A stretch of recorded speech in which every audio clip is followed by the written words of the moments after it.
Hi guys, welcome back to my channel.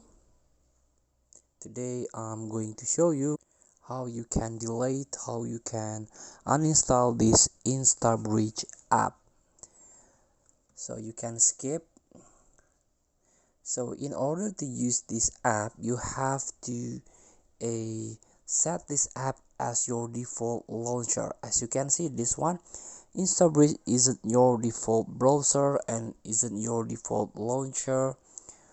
So if you want to enjoy all the services, all the feature, you have to set instabridge as your default launcher.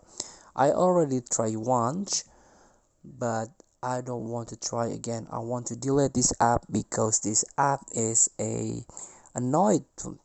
If you try to close this app, for example, you can this app will prevent you to, or this app will keep asking you to set instabridge as your default launcher. This one, for example.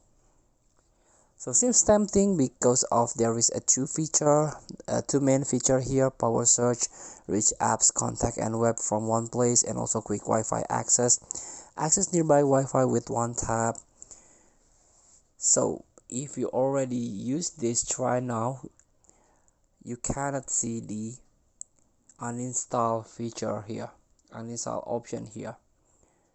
So if you cannot see the uninstall option not showing, you can go to the Play Stores and try to uninstall from the Play Store this app instabridge. Tap again this app and uninstall. So feel free to try. Thank you for watching. Don't forget to comment, like and subscribe, and also click the button below. See you in the next video.